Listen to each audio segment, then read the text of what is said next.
This is the new Renault 5 and it's Renault's sacre bleu moment, isn't it? And what I mean by that is finally they've surprised people by making a car that everyone seems to want. But there could be a huge problem with this car.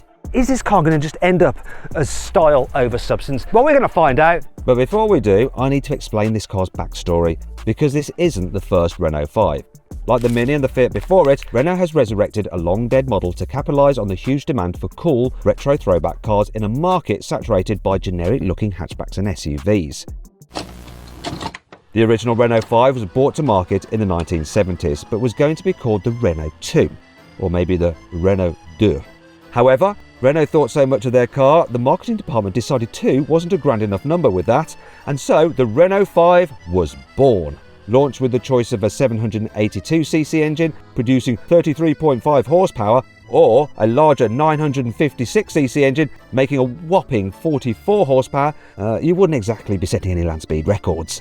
Well, that was until the Renault 5 Turbo arrived with its 160 horsepower and was then followed up with the more readily available GT Turbo with a slightly lesser but still respectable 120 horsepower. And that's where this new Renault 5 takes its inspiration from. These classics cemented their cult status in the likes of James Bond's Never Say Never Again and Ali G in the House films. They were also the main staple for max power builds in the 90s and early noughties. Ah, I remember those days well. Anyway, back to today, and will this car live up to all the heritage? Let's start off with the fact that Renault has totally and utterly got the design of this car bang on. Really good blend of the modern with the retro. I just love the contours, I love the shape of the lights, I love how it just looks like an old Renault 5 but way more modern. It makes me want it. I'll tell you who wants it, my partner Jo. I've got a Tesla at the moment. She likes the car to drive, but she says it's a bit old manny. She wants one of these, and I can see her point. The headlight design on the entry-level car is slightly different than this high-spec version, but it's hard to tell. Oh, it's not hard to tell that. Look, cheeky little tricolor flag in there. Now on the bonnet you have this area here which illuminates when you're charging the car. It's got the number 5 in it. When I first saw the car when it was originally unveiled, I didn't like that. I'd rather just have it complete bonnet. That is silly. It's actually meant to mimic the air intake on the classic Renault 5. It's grown on me, and here's an image of it charging. It actually shows you how much battery you've got left. Anyway, moving down the side, all models get 18-inch alloy wheels. You just get slightly different designs. These are diamond cut. Whoa, there's your charge port there. Certain models come with different graphics and you can mix and match various graphics. You get contrasting door mirrors, you get contrasting side skirts on all versions. There's a choice of different roof colours. You can choose different colours for this little strip here around the windows. As you move towards the back, you think, yeah, it looks really cool because it's a 3-door, but no, it's not. Handles there, it is in fact a 5-door, really nice. Although to be fair, the actual usability of that handle is not as good as a classic handle, but it's well worth that little bit of pain for the gain of the side profile that you get on this car. Lovely, lovely, lovely. Speaking of which, I like this little element here. These contoured tail lights and this little element there, these sort of fake vents, they hark back to the Turbo 2. See what I mean? Normally I wouldn't like fake vents, but I'm gonna let this car off because it's got so much personality. It makes you like it. And other things to notice, the bumper on the entry-level car is blacked out there, so it doesn't look quite as nice, but overall this is a great looking car. The good news is that the interior of this Renault 5 lives up to the exterior. Once again, we've got a cool modern retro design, just the way you've got this cockpit here with the screens. Yes, they're sort of stuck on, but it all looks good. It's nicely integrated. I like this little bit here on the dash, like it's soft materials, you've got stitching in it, and I know you don't go and squeezing dashes unless you're me, but it just looks nicer than the harder plastics, which are evident around the place up here and here and here. But you sort of let the car off because most of the places that you touch do actually feel nice and expensive. Speaking of which, yeah, the switchgear is nicely damped. Feels way more expensive than in the modern BMWs, to tell you the truth. I also like this because unlike in a BMW, you can control the climate controls through physical buttons here. Look, there, yeah, well done Renault. We love that. You can also control them on the screen as well. But what is odd is this. While I can control some of them, what I can't do is control other bits. Like I can't change the fan, I can't change the actual direction of the airflow. I have to do those down here. Look, what's that all about? And I have to turn it off down there. Can't turn it off or on up there. It's like whoever was designing or programming this just went home early for dinner. Anyway, the rest of the infotainment system is generally easy to use. You've got Google Maps like that. Unfortunately though, you can't actually run satellite view. Why not? It's a shame. The system itself is pretty responsive and it's easy to go through all the different menus. It's all logically laid out. Very, very easy to use. Digital driver display, bit interesting. So they've gone for a quirky design. You can move through different views, which are quite handy, and I do like the map view here, which mirrors the map view in there.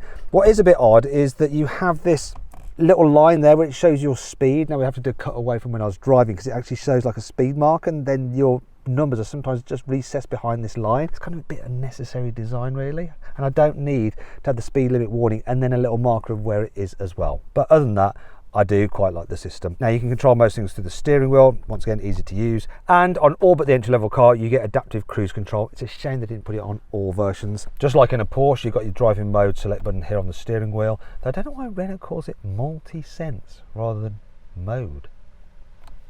The seats got a cool retro look to them. They feel lovely, they're comfortable. The seating position is good. It's highly adjustable as well, which is great. So too is the steering wheel. Look, lots of adjustment. And big shout out to the lumbar support. Some cars you don't get enough. This is like really like sticking a cushion behind your back, and you can alter it quite quickly. The motor is fast. Let's have a look at some other things. Yeah, vanity mirror. It's, nothing really particularly interesting. Storage under here is okay. That's a bit floppy.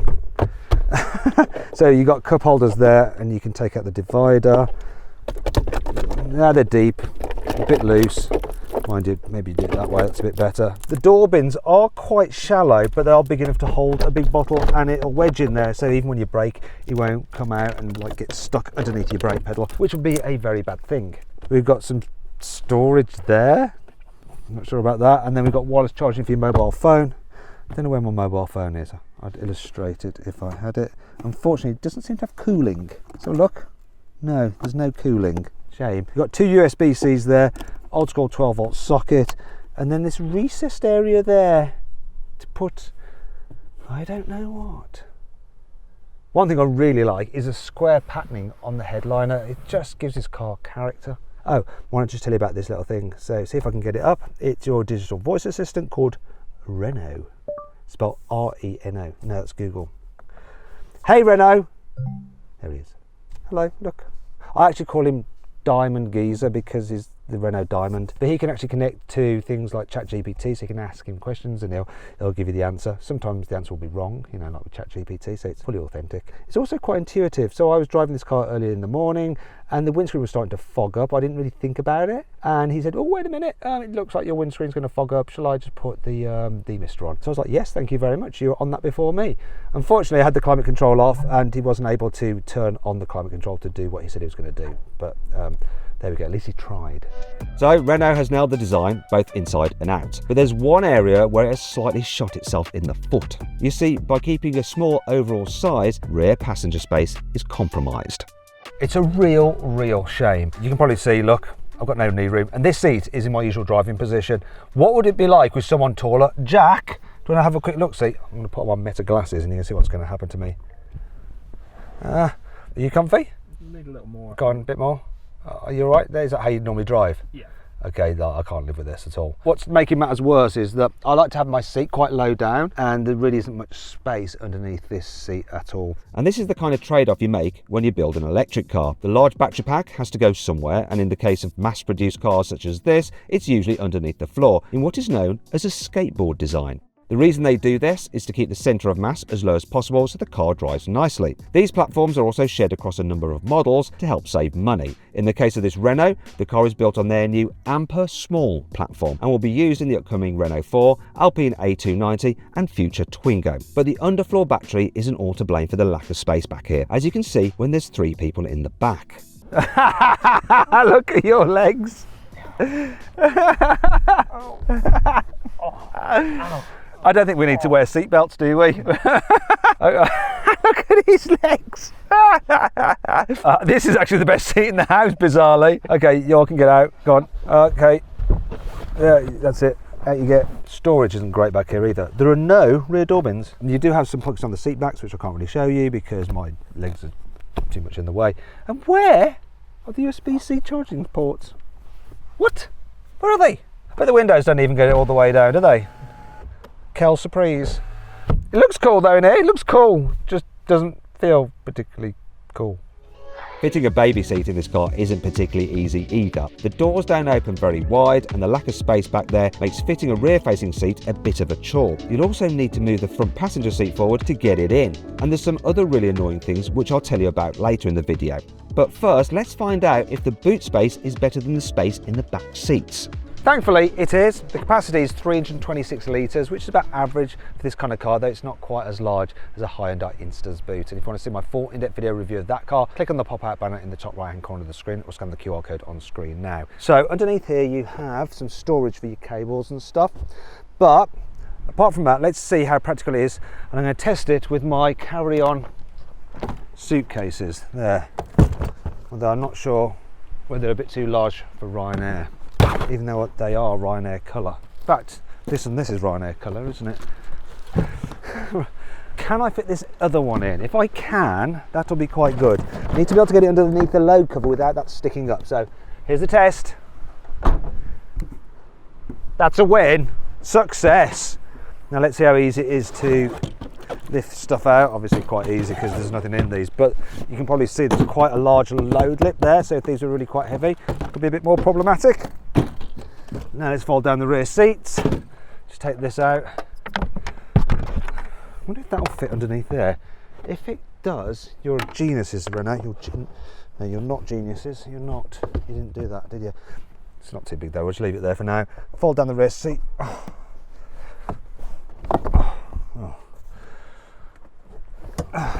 Oh gosh. It's hard, yeah. There's not much space in the back. I'm going to have to move this seat forward. There we go. Now you can see that there's a massive ridge there, so if you want to load stuff in like this and then slide it to the front, you sort of you're going to have to do something like that. Not ideal. Wait a minute. I've noticed it appears that Renault really likes cocks. There's another one just here, look. And look, there's some more cocks here, there's one in there. Seems that everywhere I look, there's cocks. Now let's just have a quick look under here. Surely there's going to be some storage. Go on, front boot. Oh, cock. There's not. The Renault 5 starts at £23,000, which is really competitive. This particular car, which is essentially the range-topping model with a bigger battery and lots of kit on it, £29,000. But if you're thinking about changing your car to one of these Renault 5s, there are some annoying things you should know about first. The definition of the reversing camera is just so 1990s. It's a bit retro like the car, to tell you the truth. Also, it doesn't have a cleaning system, so when it gets covered in dirt, which it will do because it's quite low down, you're going to have to get out and wipe it clean. Something makes me think that the French don't really like the British very much, because whenever they build a right-hand drive car, they never bother to move the fuse box across with the steering wheel. As a result, the glove box on French cars is smaller than they would otherwise be. Now here's a look at the glove box on a left-hand drive French version of this new Renault 5. See? It's bigger. Renault, for some reason, is wedded to the idea of having this little stalk behind the steering wheel for the stereo controls rather than having them on the steering wheel itself like every other manufacturer. And really you don't need that anyway, because you've got volume controls up here, which is quite easy to reach to. And the problem is that it means that you get 3 stalks here on the right hand side of the steering wheel. It's almost like it's an octopus. It's just a bit odd. And while I like a column mounted gear selector like they have here, it's good, because you've got these other stalks. It's positioned quite high, so it's quite hard to reach with one finger when you're holding the steering wheel. Another problem with it is, for some reason, there is neutral but no park mode on there. You think you press that for park? No, there is no park mode. And another thing that's a bit odd is the way certain things are dotted around the cabin. So you've got the gear selector there, and then you've got the start button there, and then you've got the parking brake there. It's all just a bit haphazard. The seat belts don't have a separate runner, so they actually rest on the rear seats like that. It means that sometimes when you fold down the rear seats, you do it quickly. Sometimes the seat belt actually locks like that, so you can't put the seat down from the back, so you have to walk around and do it. And as you can see, they then flop down and sort of get trapped like that. This shiny black plastic trim behind the steering wheel is very reflective. When you're driving along, you get like reflections flickering away. It's distracting, and occasionally if the sun's behind you, it can reflect off the corner points there, and it can almost blind you a little bit. It's a touch like this actually. Don't worry, there's still plenty to like about this car. Here's the carwow 5 cool features. There's Isofix on the front passenger seat, so there's 3 Isofix locations in total. Really handy. I like to have the baby next to me. Although don't forget to turn off the passenger airbag, which is dead easy to do in this car. You can tell this car is designed by people who like driving because they're given a dedicated button there that allows you to turn off all the safety systems in one go. All you have to do is press it twice like that. They're off. No beeping, no bonging, just pure driving pleasure. You can change the pedestrian warning noise the car emits when you're driving around at low speed. So this is the normal sound. Right, stop there, stop, stop, stop, stop, stop.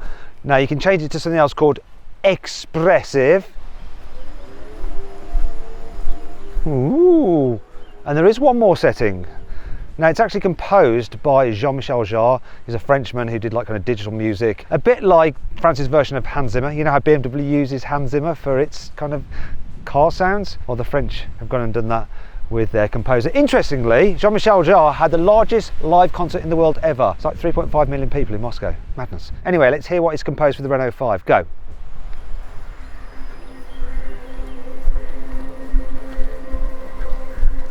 I think that's the winner, isn't it? If you're wondering why we're doing it in reverse, for some reason it's louder in reverse.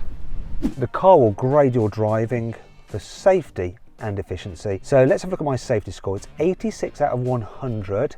It's good, keep up the effort. Let's improve trajectory control. Look, give me some advice. Consider using your indicator when you change lane in order to inform other road users. Oh dear, I spent too long driving BMWs. Assistances are available in your car to help improve your trajectories. Lane departure prevention. No, I don't want those on, thank you. Around 30% of drivers had an accident or near accident due to loss of vehicle control, often caused by excessive speed on curves. I think I've been going around corners a bit too quickly, but hey, I'm a motoring journalist. I'm supposed to do that to test the car's handling. Anyway, let's check out the bit about economy. I've got a horrible feeling it's too bad that it can't even calculate it. Fortunately, here's one that I did earlier, and yes, I don't think I've been very efficient. You can actually power household appliances from the car's battery, so you need a special adapter and we haven't got it. What we do have with the Renault 5 though is a very easy choice between 2 power outputs. There's the urban model, which has 120 horsepower, 225 newton meters of torque, and can do 0 to 60 in a claimed 9 seconds, and should do 190 miles on a full charge. Then there's this car, the Comfort. It gets 150 horsepower, 245 newton meters of torque, and will do a claimed 0 to 60 in 7.9 seconds, which I'll test a bit later in this video. This model is supposed to be able to do 248 miles on a full charge. Right from the get-go, this new Renault 5 is a real joy to drive. The engineers have got this perfect balance between comfort and cornering ability. You know, you drive down the road, it deals with bumps so well, it makes it a real pleasure to just cruise about. And then when you get to some corners, want to have some fun, it feels sharp and responsive. Win-win. Also, the throttle pedal, it gives you just the right amount of power that you're expecting. There's no slop in it. Now, this is one thing that you find with some Chinese cars. They can't quite get the steering and the throttle pedal quite right. Now, it's a little bit like when you're cooking a meal. You can have the best ingredients in the world, but unless you've got a good chef that knows how to mix them together, you can end up with something not that tasty. But I'll tell you what, Renault's engineers are Michelin starred when it comes to cooking up a car that's tasty to drive. Yum, yum, yum. I really like it.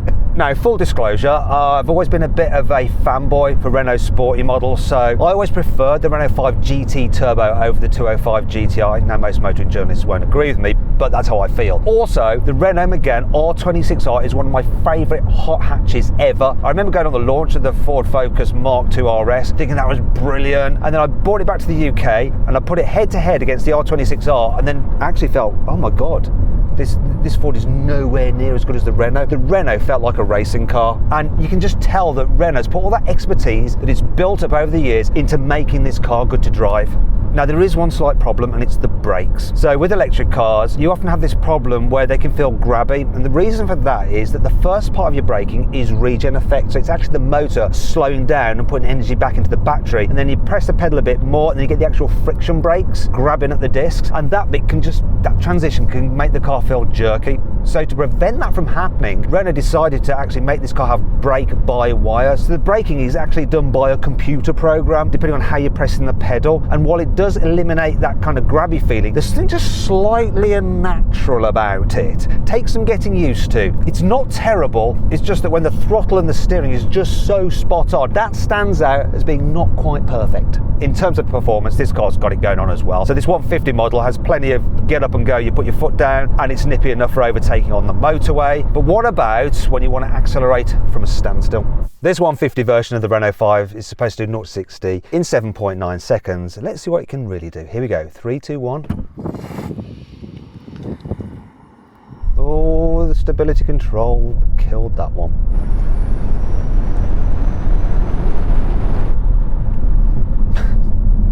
Yeah, let's just do this. Swipey, swipey, traction control off. This might be better. Loads better.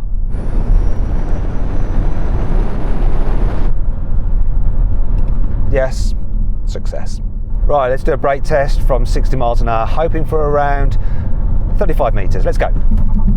Oh, it is a bit wet. Oof. 36 meters, that's okay. The ABS did a good job. And that brings me on to something else to do with the stability and traction systems. Now, one of the issues with many front-wheel drive electric cars is that because electric motors produce instant torque the moment you put your foot down, when you're pulling out of a junction with some steering lock on, they can spin up their wheels quite quickly, and then the traction control comes in, stops the power, and it can all get a bit jerky and a bit hesitant. While this does spin up its wheels a little bit, the traction control manages it very, very well. That said, you don't get that sensation of the car pushing you out of a turn like you get with an MG4, because that is rear wheel drive, and as a result can feel a little bit sportier. If you want to see my full in-depth video review of the MG4, click on the pop-out banner up there or scan the QR code on screen now.